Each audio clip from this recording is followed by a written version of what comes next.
This is a Cincy fan talking with LP. You can catch me on Twitter. That's a Cincy fan talking. You say it like it sounds, just leave off the G. If you have ideas for the show, you can reach me at Cincy_fan talk at yahoo.com. If you have any suggestions for the show, make sure you leave them there. Who knows, you might find yourself as part of the show. Any feedback would be definitely appreciated. And also, make sure you hit the Linktree page that's on my Twitter. Make sure you click on that. You can find all the different ways to contact me there. Enjoy the show.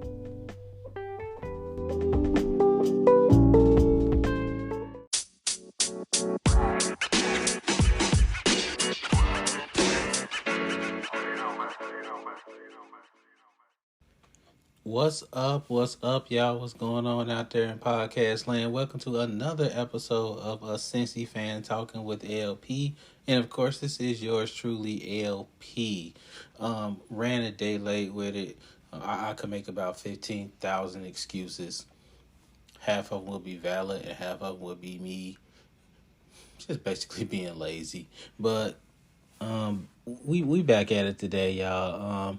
Sorry I left you waiting if you was waiting. But no, I appreciate y'all spending some time with your boy. We're going to chop it up with some football talk because, hey, Saturday is really the first football or real live wall-to-wall football day we got. And then you got NFL coming down the pike after that. So I'm going to go ahead and give y'all my Bengals prediction. I've been kind of holding on to it for as long as I could. You know, trying to test everything out, make sure the whole situation right for what I'm going to tell y'all. We're going to do that. Discuss the Ohio State game against Notre Dame a little bit. And we're going to talk some work talk. And, it's been a year since I've been in the saddle. You know, I told y'all I kind of took that little siesta from the work spot. We lightweight, tight weight kind of back at it. We're going to talk about that. We're going to get at that. And I got another show for y'all to watch. So we got some stuff going on tonight. So we're gonna go ahead and jump it off. You got the Bengals first game Sunday, September 11th. Me myself, real talk. I'm just being honest with y'all because that's what I always am with y'all. I'll be really feeling funny about doing stuff like games and all that on September 11th. I really feel like it should be a Remembrance Day more than anything, but I get the other part too. I get, you don't want everything to stop because of what some terrorists did to us. I mean, you don't want to just shut everything down because of that. You want to show everybody America, strong and proud. So I get both parts of the spectrum. I sit on the part that say use this as a day of remembrance, but the other part, you can't stop the money train, and maybe you shouldn't in times like that. Maybe what we need is, to function at some type of normalcy. So I get it. Either way, the Bengals jumping off September 11th against the Steelers. Steelers week is starting to become normal now because we're winning more than we're losing. So it's not like, oh my God, we got to beat the Steelers. The Steelers is 1-17. So all is not lost if we take the L. I feel like we're going to win by 14 for real. Like, I'm predicting 35-21, me, myself. But overall, for the entire year, let me walk y'all back 12 months. 12 months, I dropped 2 shows at a time. I dropped one that was strictly the Bengals preview, and then I dropped a normal show with all my other stuff. And in the preview, I was like, we're suiting up for this year. This year, I was saying, next year back then. But I'm like, this year is the year. I didn't expect a Super Bowl run. I didn't expect a playoff run. Like, I was like, we got a shot to get to 9-10 wins. But I was like, realistically, it's about keeping Joe upright And it's about progression because I'm like, we got some young dogs coming out. They blew all that out the water. And now people are like, the Bengals are going to regress. And I'm like, regress from what? Like, what are you talking about? How can the Bengals regress when they just spent 1 year on the upswing and nobody really expected it anyway? So it's kind of ridiculous to me for people to predict regression when you have such a young squad. So I'm all in on the Bengals this year because honestly, if we would have went 6-11 last year, I would have been like, get ready because this is the year. So I'm not about to back off of that now. From looking at the schedule, and I told y'all before, looking at the schedule is a really tricky thing because you have some teams like a New Orleans, like a Carolina, teams that may not be as good as we think right now, but they might do their thing, and all of a sudden, those are tough games. Then you got games like Miami, New England, Tennessee. These are games that look tough right now. You're looking at the schedule and going like, man, this is a bear of a schedule. We don't really know that yet. I mean, we have a very easy stretch in the beginning, it looks like. But teams might ball out. Atlanta might be decent. I really think New Orleans is going to be pretty good this year. So, looking at the entirety of the schedule and just going based off what happened last year, which is all of the data that we have. You feel me? That's all we got. So, based off of that, I feel like the Bengals are going to start off strong. Like I did with the college boys. I'm going to do the same thing with the Bengals. Now, I feel like the Bengals are going to win the North. I feel like they're going to get that number 1 spot in the North. I do feel like they're probably going to get the 3 seed in the playoffs, possibly the 4, but I think it'll be 3 seed because you have teams like Buffalo and you have teams like maybe Indianapolis and Tennessee. Their divisions ain't really that good. I don't really feel like New England is gonna be that good, and the South is. They boo-boo, like, I mean the AFC South. It's boo-boo out there. So I feel like those two teams, whoever wins those divisions, they're going to be able to bulk up on some wins. So I feel like the Bengals will probably get that 3 spot. However, if I had to give you 4 games to watch for the Bengals, like let's say, you see the Bengals are on prime time 5 times this year, but you're like, I ain't really on the Bengals like that. Wake me up when they're playing some games I want to see. Here are the 4 games you want to see. I got you covered. As always, I mean, it's LP. Come on. So, the first game you want to check is Sunday, September 18th at Dallas. We're going to find out if the Bengals are really ready for that everybody is trying to, come at us mentality. Honestly, I think that's kind of BS too, because I mean they playing our boys like they playing them heavy. It's a whole lot of people saying the Bengals aren't even gonna make the playoffs. So I get people saying a Super Bowl hangover, people are gonna give you their best shot, but people are already playing the Bengals to the left.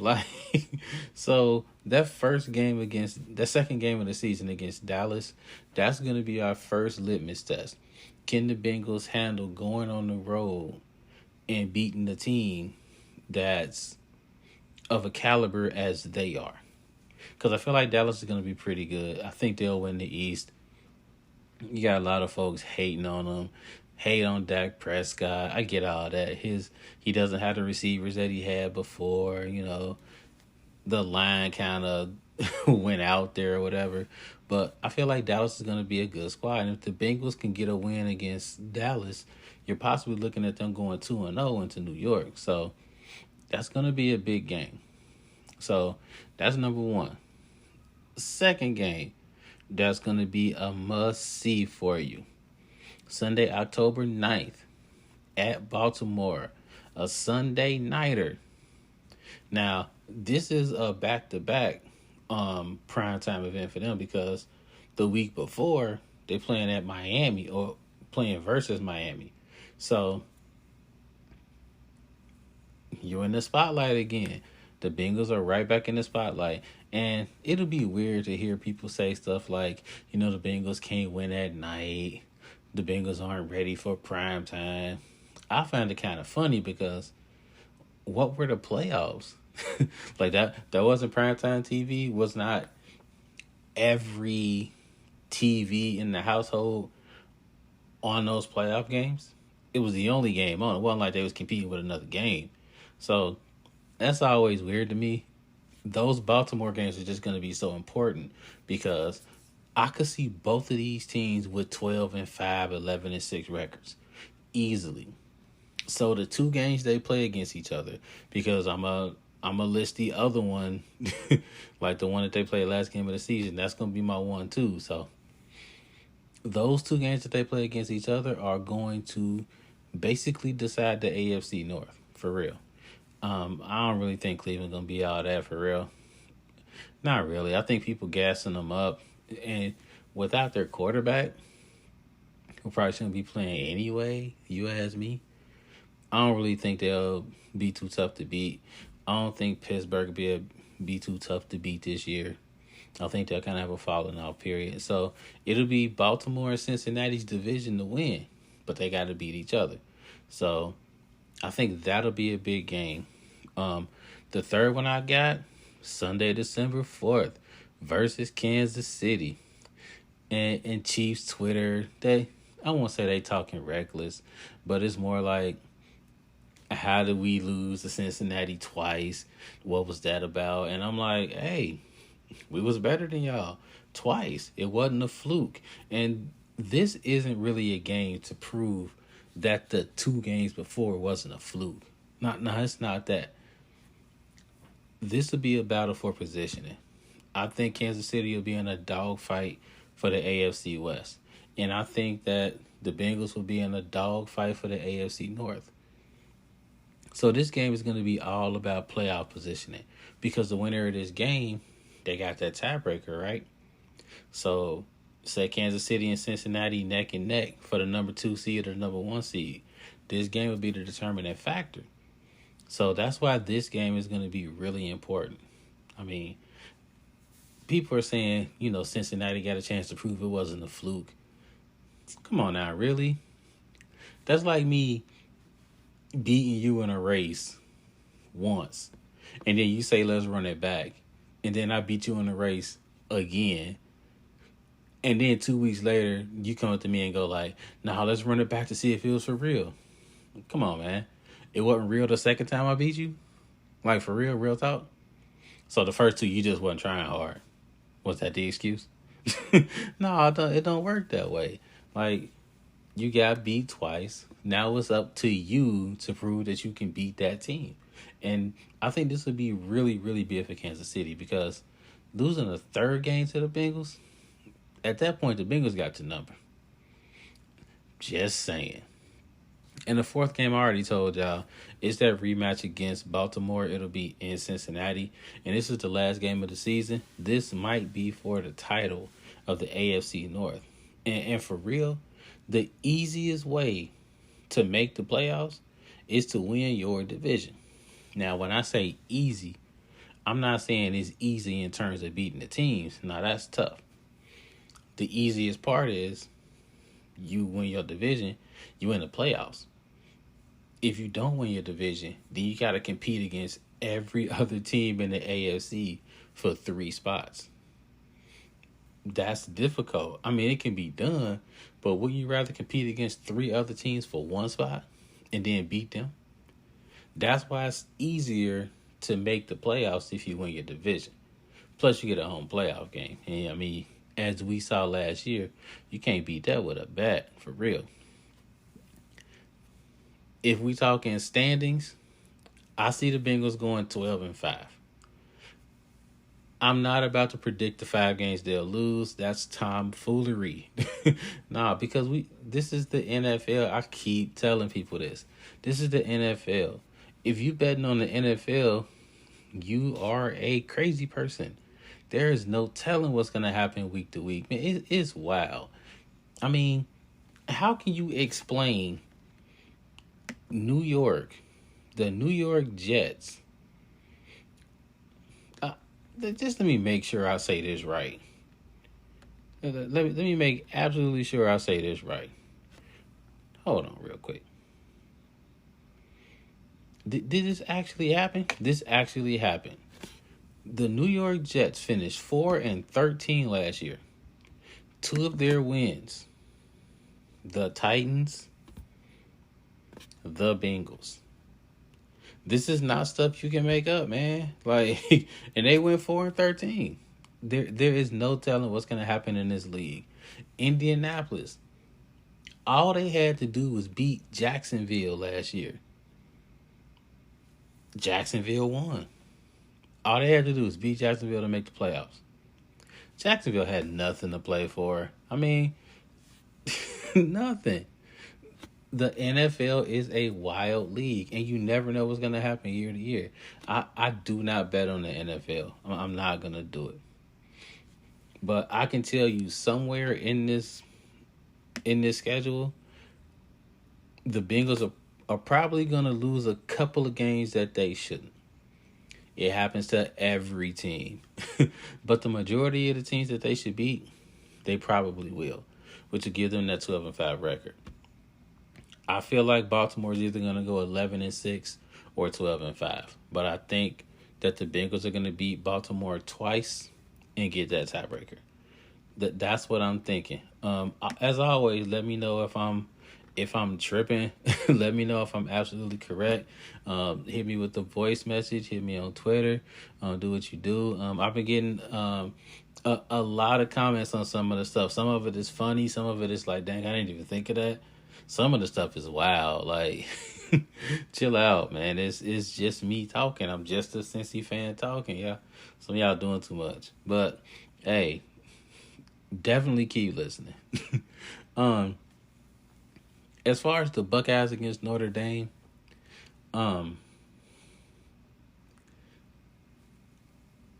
this is a game where if you're a betting person, I would bet this game straight up. I don't know if I would take the 17.5, just based on the fact that it's the first game of the year. Now, if the Buckeyes had played, 2-3 games and they're rolling into this one, I would actually take the 17.5. But with this being the first game of the year, it's really hard to know what people are working with. I'd probably hold off on that. I will say this, however. People are going to be surprised at how pissed off the Ohio State Buckeyes are. People are going to be very surprised at what's about to happen. And I talked about this before. I did a little segment on it. My Michigan homies, they all up and through the timeline, 42-27. Yeah, doesn't matter but the last one. And I'm like, big facts. 100% facts. I have no retort whatsoever. I could go like, we won the last 10. I could do all of that. But the last one is what we remember. So they got that one. The Buckeyes have not forgotten that. They reading what's on social media. They hearing everybody calling them soft and that the defense is trash and that they got to win games 49-48. They hear all of this. And I feel like they're going to use this as fuel to do their absolute thing this year. I feel like they're about to go ham on people. It's tough to go undefeated in college football, though. The middle of the Ohio State schedule is a little scary to me because you got Michigan State, then Iowa, then Penn State, back to back to back. I feel like if the Buckeyes lose a game, I feel like it'll be one of those three. And honestly, probably either Michigan State or Penn State. I don't think it'll be enough to keep them out of the Big Ten championship game. I don't think it'll keep them out the college football playoff. But if they run the table on this schedule, I feel like they'll have that number one spot basically sold up. and they'll be playing the number 4 seed. That's just how I feel. But if there is a loss, look for that loss to come in one of those three. Ohio State is not losing to Michigan again. Like, I got a couple buddies, and we go back and forth. You know, they Michigan man. I'm a Buckeye guy, but we never bet on the Ohio State Michigan game. We never do it because it'll be something crazy like, you know, the person that loses got to rock the other team's shirt or something like that, and we like nope, because I wouldn't do it. I'm not doing it. I'm just telling you now. If my squad lose, I'm not doing. And we're both saying this to each other. If my squad lose, I'm not doing it. And I'm like, respect. So we just watch the game and just talk mad trash. Understood. But I feel like this year, with Michigan coming to Ohio State for the first time since, dang, what, 2018? That's facts too, because 2020 got canceled, right? People are talking about Michigan didn't want to play, blah, blah, blah. I don't really believe that. Like, you don't go to Michigan to cancel the game against the Buckeyes. I don't believe that. Like, I really feel like they had some stuff going on and they just couldn't do it. I mean, which was a shame because I feel like we'd have won by 100. But, I mean, you can't really do much about people when they ain't healthy. I mean, that's just, I mean, there's not much you can do about that. But Ohio State, like, the shoe will be rocking, man. Like, real talk. I just don't see, I don't really see how that's going to happen. Like, Michigan coming through and getting the dub 2 years in a row. I mean, the last time Michigan won, Ohio State came through, ran off 10 straight. Man, it's about to get ugly. I'll give y'all a prediction of the score later on. We got to see how the rest of the year play out. But for that Notre Dame-Ohio State game,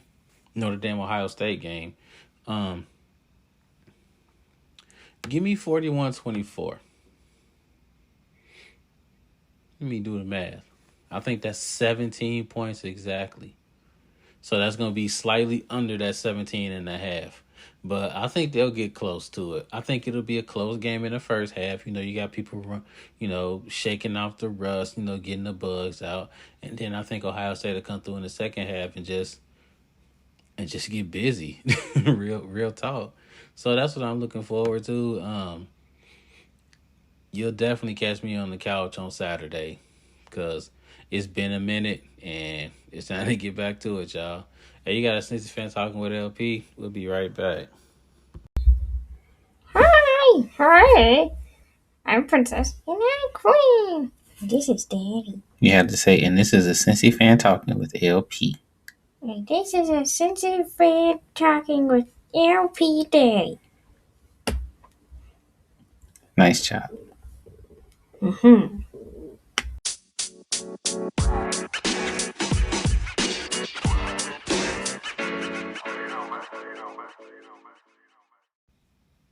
What's up? What's up? We are back. Thank you for sticking and staying with your boy. This is a Cincy Fan Talking with LP. And of course, this is LP. And basically back in the saddle, y'all. Back in the classroom. Now, it's a tad bit different this year. It'll be really back to normal for your boy next year. This year is, I would say it's kind of strange. So, I think I talked about this before, but just clue everybody in that might be new because I'm noticing there's a few more new folks listening to the pod. Definitely appreciate that. So I basically took a year. Didn't teach in the classroom last year. Didn't really do much of anything. Decided to go and make sure I have my full licensure because where I was teaching before, I basically didn't need the full licensure. There are different licensure requirements at charter schools. And I basically taught at charter schools for most of my career. So after a while, I'm like, I'm going to need the full licensure to do what I want to do and get paid more.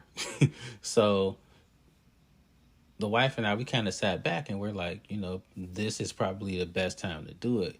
We're pretty stable financially and whatnot. And we're like, if there's ever a chance to do it, this would be the chance. So I kind of took the year off. And it was really good because you don't realize how burnt out you are until you kind of sit back and really think about it. Because I mean, I did this for like 14 years, y'all, straight. No chaser, just back to back to back, and like it felt good. I can't remember a year after the first three that I was like, you know what, I'm through with this. I'm done. Like it was never like that. So I just kind of kept going with the flow. The wife, she's a teacher as well, and she decided to take that break about 6 7 years ago. She took that break. I encouraged her to do it, and she was like, it did wonders for her. Like it kind of let her know, what she wanted to do, how she wanted to do it, and she just got the rest. So she was like, you should do the same thing, and did that. Got the classes done, doing the student teaching now, and it was really refreshing to sit back and go like, you know, I need to change this. You know, I need to do this, but I need to do it more. And I really need to sit down and do it better. This is stuff that I was kind of thinking about in the classroom. And you don't really get to think about that when you're in it. The school year goes and like it's time to hit it hard. You don't really have time to stop and change things and stuff like that. And it's funny because I was listening to this show and they were talking about Nick Saban. And I'm like, okay, let's see how he does it. And it was wild because they were saying on the show that Nick Saban was basically losing it for a long while. And there were other recruiters, trying to get his players and stuff like that. And they were telling them like, you can go play for Nick Saban, but you're gonna get yelled at, you're gonna get talked down on. So, I mean, you might go to the NFL, but is it gonna be worth it? This is what they were saying about Nick Saban, to try to get the players. All types of stuff goes down like that in recruiting jail. It's kind of crazy. So Nick Saban, he decided to change his approach. He fundamentally changed how he talked to players, how he coached players, instead of just kind of lining them up and yelling at them one by one and stuff like that. No, he was taking individuals and just talking to them and letting them know what they were doing wrong. This was a fundamental change for him. He wasn't doing that before. And he said once he started doing that, that's when he started seeing the results that he wanted, because he took an old school approach to something that's different. You know, the way we were parented as kids and stuff like that, the way our coaches talked to us when we were younger, you can't do that now. And I know a lot of people say, no, it's because these kids soft and yada, yada, yada. But it's because it doesn't work. That approach worked in the 60s and 70s and the 80s and a little bit of the 90s. But nowadays, people don't want to be yelled at and they don't want to be told to do something just because you said it. Like, it doesn't make sense to a kid now. They're more like, why do you want me to do this? And it's not a smart aleck thing. It's not something like that. It's more like, I want to do this, but I need to know why I need to do it. This will help me understand why we're doing it so I can do it right. And in the beginning of my teaching career, this was something that I think I understood it, but it really didn't sink in. I mean, it wasn't like I was just yelling at the kids or anything like that. It was just more like, why are you asking me why? Like, this is what we're doing, so get it together. And I ended up with an athletic director who was able to go like, look, Mr. Parker, you really got it going on. And if you figure out the whole component to where you actually teach instead of coach, you'll go far. And once I heard that from her, I'm like, oh, that's what it is. And it was like all of these little tidbits that I was kind of getting throughout my whole year, just kind of like chilling and taking classes and stuff like that, it was all this stuff rushing back to me. And it's not stuff that you can fix in the moment. You need time to sit down and chill and work stuff out in your head. So now I'm back in the class, quotation marks, finishing this whole student teaching thing. And it's really good to be able to sit back and be able to kind of like teach, but at the same time I'm going into it like really, really slow again. I think if I just got my own classroom this year, it would be more of me doing stuff that's getting me very, very close to my highest level possible, because I wasn't able to sit down and chill on it. So it's been a really good experience. And since I'm like a student teacher that's not a student teacher, like, I kind of walk in the classroom and I know exactly what I'm doing.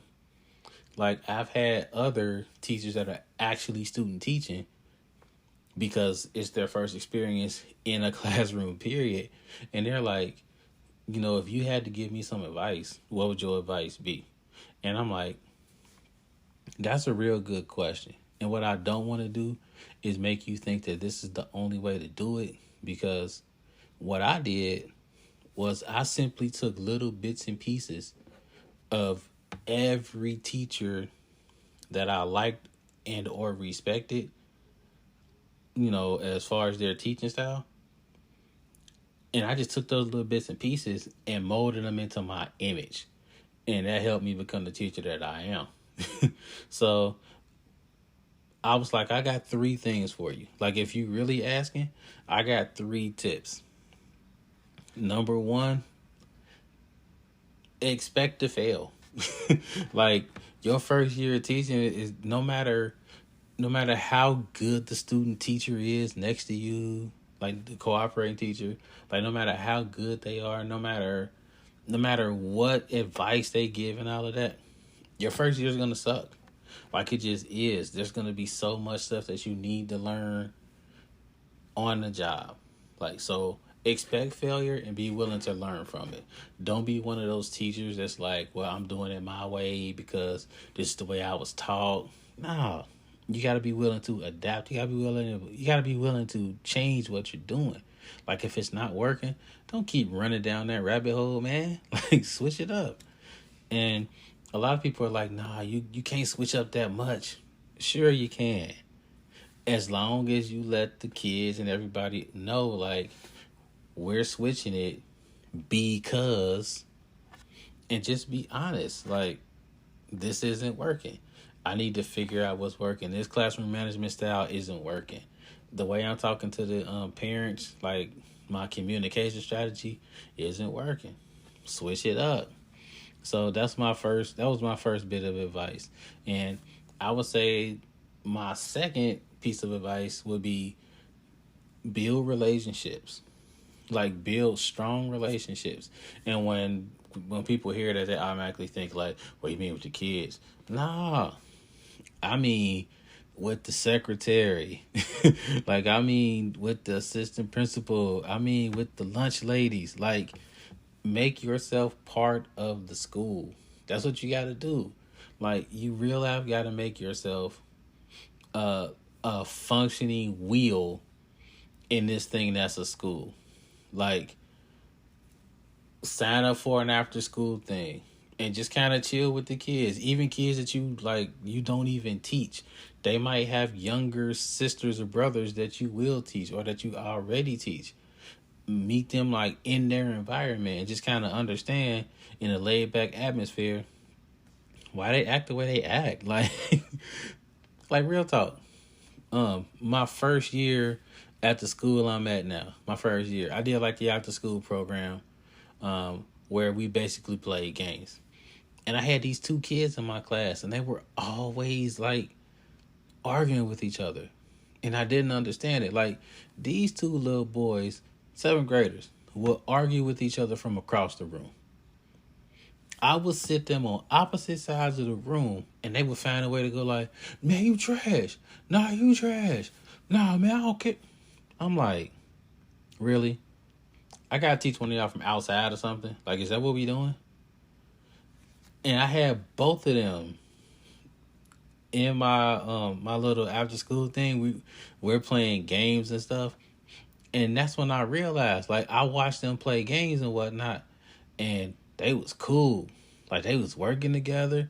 But the second they played on another team, they was out for blood. Like, and that's when I realized, like, I'm like, they just like to compete against each other. And I'm thinking they're about to realize fight each other. They just like to compete. They just want to be on opposite sides and they want to beat the other one. And I'm like, y'all must be like the best of friends, huh? Yeah, yeah, Mr. P, that's my boy. That's my boy. You don't like when he beats you and stuff, do you? I hate it. That's all I hear when we get home. I'm like, oh. I don't think I would have figured that out. I would have figured it out, but it would have took forever. Like, had I not got them in that group. So I'm like, okay. So when I wanted pure competition in the class to kind of push them to learn, I put them on opposite teams. When I wanted them to like understand the nuances of a lesson, I put them together. I'm like, it just worked perfect because I took time to get to know these kids outside of the classroom. So I definitely would tell the teacher, like, look, just get to know these kids, get to know the school around you because it'll give you clues on, why the kids are the way that they are. And I'm not saying that as a negative. It's a very positive thing. Like, you can use what you learn and you can use that to help you. And I would say my third thing is, and this will probably throw them for a loop when I say this. Make sure this is what you want to do. Like, make sure that teaching is your thing.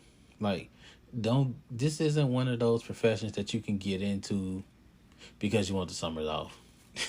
Or because you just felt like you wanted to do something until you found your next thing. Teaching isn't that bad. Like, it's one of those things where you gotta be all in or people can tell quick. I cannot count on two hands the number of times I've heard a kid say, man, Mr. P, this one teacher we got, man, she don't want to be here for real. And I'm like, you don't know them like that? And then, I'm around them and I'm like, dang, they don't really want to be here. Like, like these kids are real life BS detectors and they can smell it. They can sense if you want to be around them. Like, if you even care about what you're doing, they know. So before you even finish the student teaching thing, like by the end of it, you should have a clear idea on if this is what you want to do or because if you don't want to do it, more than anybody else, you're doing yourself a disservice because it's a lot on teachers nowadays. Like, there always has been, but now there's even more. Like, we're expected to do so much. And the thing is, it's not like the pay is bad. It's like the pay isn't, it doesn't match up with the expectations.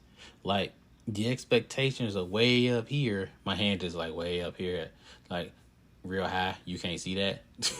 But the expectations are up here, but then they put the salary somewhere in the middle, and it's like, if you want all of that, then you should pay for what you want. But it's like, you gotta work, you gotta be in the game for a while to kind of get to that point. So it's like, if you really have doubts, then just kind of take a step back and go like, I don't know, because this isn't one of those fields where you can just go home and mail it in until another day. Nah, because you do that, then you got all types of work creeping up on you, and you got lesson plans, and you gotta really think about what the kids are doing and what they're learning and how you're teaching it. And like, it's a constant thing. Like, even with my year not teaching, like, even though I took a solid year off, I still in my head was working out stuff like, yeah, I'm gonna definitely do this when I get back in. Like, I'm gonna definitely arrange things in a way where, the kids are like, I was really thinking like this without a classroom. Like, it's the way your teacher brain works. Like, I'm still in the store picking up pencils, like picking up markers, picking up paper. And I'm like, Thank for who? Like, I ain't even doing this for like another year. Like, it's just the way the brain kind of works when you're a teacher. So just really, really think about that if you want to do it. So I, that's the advice I ran down. That's the advice I'm gonna make sure I run down. If I gotta listen back to this to do it, I'm gonna make sure I say that. But all in all, it was pretty. It's pretty cool being back in the classroom. Like, it's kind of low stakes for me because like it's not my class, so I'm slowly easing back into it. But I'll let y'all know how I go. I'll give y'all the rundown. You know how we do. um, oh, before we jet out, um, so Netflix Untold. That's the name of the series where they basically break down all of these crazy moments in sports from the actual people's perspective that was in it. I started off just watching one. I really wanted to see the Manti Te'o story. Like, I wanted to see that Manti Te'o. Because I'm like, if you was back in the moment back then, then you understand, like, this man was like the number one defensive player in college football and played for Notre Dame. So you know they're about to hype that up. I mean, you play for Notre Dame and you really, really good. That's all you hear on TV. And in the spirit of Rudy, and oh my God. But that's what it was. Come to find out, this man got catfished, and catfish wasn't really truly a big thing.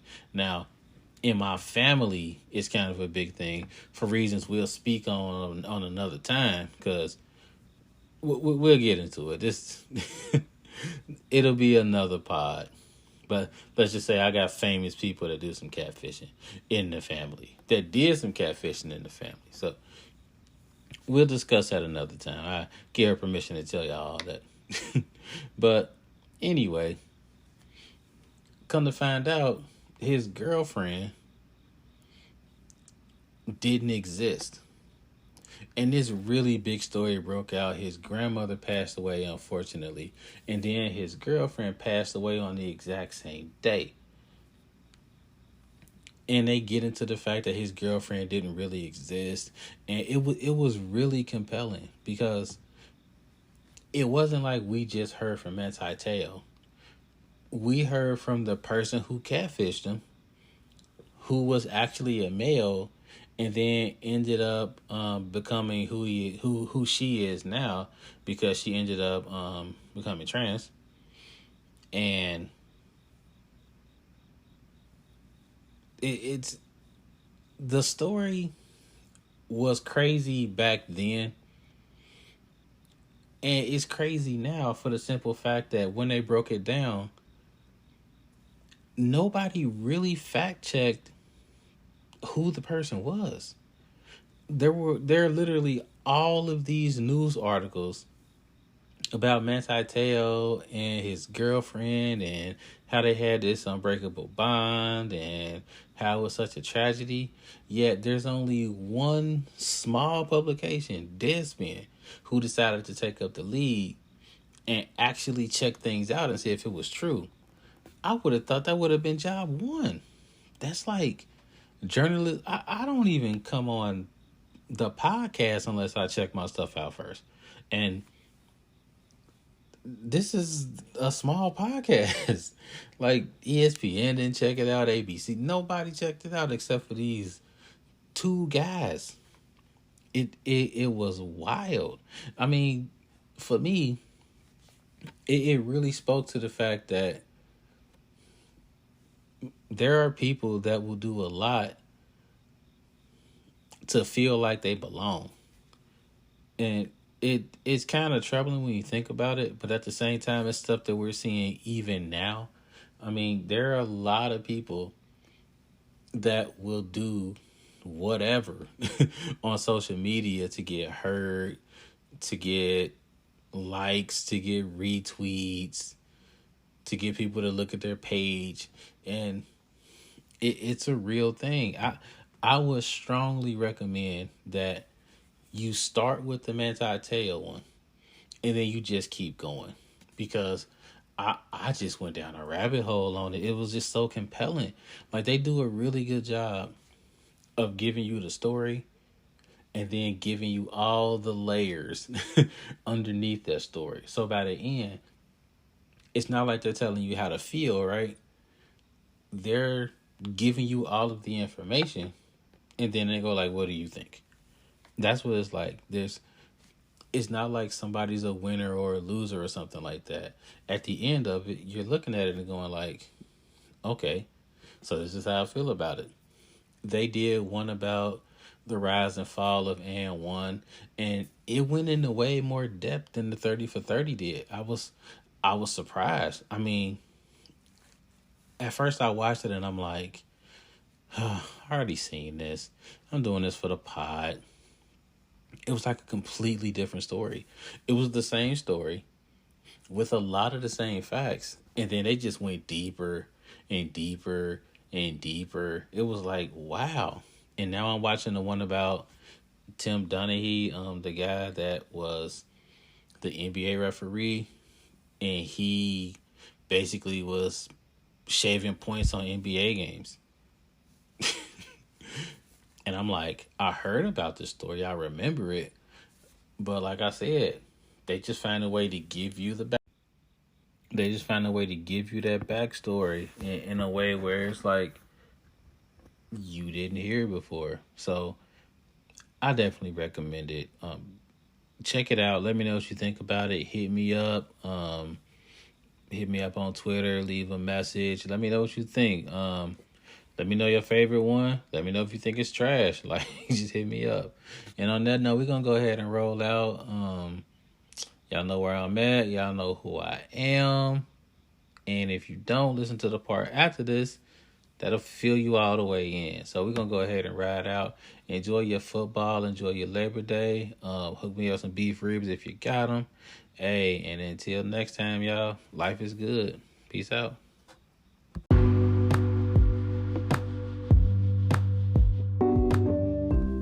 If you're not ready for the conversation to end, I'm not either. Make sure to catch me on Twitter. That's a Cincy fan talking. Leave off the G at the end of it, and we can keep the conversation going. Also, don't be afraid to hit that subscribe button so you can catch the next episodes. The episodes will drop every Tuesday. If there's a change in that, I'll make sure to let you know. Appreciate the support. As always, life is good.